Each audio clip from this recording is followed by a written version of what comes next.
Hey everyone, so welcome back to our YouTube channel. അപ്പോൾ ഇന്നത്തെ video കല്ലുമ്മക്കായ് fried recipe ആയിട്ടാണ് നമ്മൾ വന്നിട്ടുള്ളത്.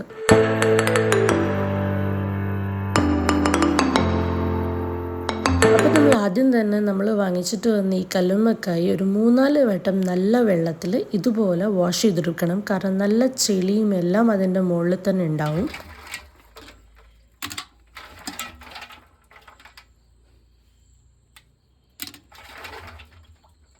അതിനുശേഷം നമ്മളിത് ഇതുപോലെ കുറച്ച് വെള്ളം, ഒരുപാട് വെള്ളം വേണ്ട, കുറച്ച് വെള്ളം ഒഴിച്ചിട്ട് അടുപ്പിലേക്ക് വേവിക്കാൻ വേണ്ടിയിട്ട് വെക്കുകയാണ്.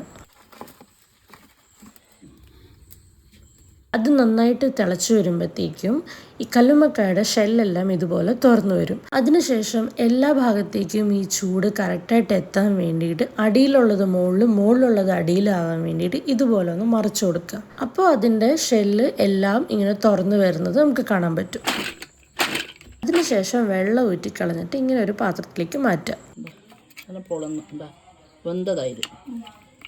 ചൂടാറിയതിന് ശേഷം ഇതുപോലെ ഈ തുറന്നു വന്നിരിക്കുന്ന ഷെല്ല് ഇങ്ങനെ നമുക്ക് വേർതിരിച്ചെടുക്കാൻ പറ്റും. അപ്പോൾ അതിൽ നിന്നും നല്ല രീതിയിൽ പീസ് നമുക്ക് സെപ്പറേറ്റ് ആയി കിട്ടും.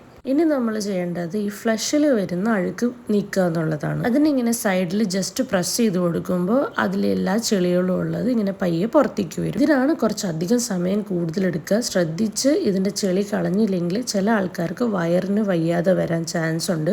അപ്പോൾ ഇത് നന്നാക്കുമ്പോൾ ഒരു വെള്ള നൂല് പോലെയുള്ള ഇങ്ങനെ ഒരു ഭാഗം കൂടെ വരും. അതും കളയാനായിട്ട് പ്രത്യേകം ശ്രദ്ധിക്കണം. അങ്ങനെ മുഴുവൻ ചെളിയും കളഞ്ഞിട്ട് നന്നായിട്ട് ഇതുപോലെ 3-4 വട്ടം വീണ്ടും കഴുകുക. ഇനി നമുക്ക് ഫ്രൈ ചെയ്യാനുള്ള മസാലയ്ക്ക് ആവശ്യമായ മഞ്ഞൾപ്പൊടി, മുളക് പൊടി, ആവശ്യത്തിന് ഉപ്പ് എല്ലാം ചേർത്തിട്ട് നന്നായിട്ട് മസാല പുരട്ടിയെടുക്കുക.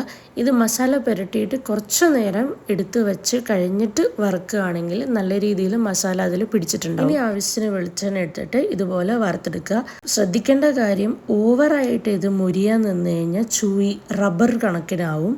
അപ്പോൾ പാകത്തിനൊരു ഫ്ലഫി ഫീല് കിട്ടുമ്പോൾ തീ ഓഫ് ചെയ്യുക. അപ്പോൾ നമ്മുടെ മലബാറുകാരുടെ ഏറ്റവും സ്പെഷ്യലായിട്ടുള്ള കല്ലുമ്മക്കായ് റെഡിയായി. അപ്പോൾ എല്ലാവരും നമ്മുടെ ഈ റെസിപ്പി ട്രൈ ചെയ്തിട്ട് അഭിപ്രായം അറിയിക്കുക. Thank you. ബൈ.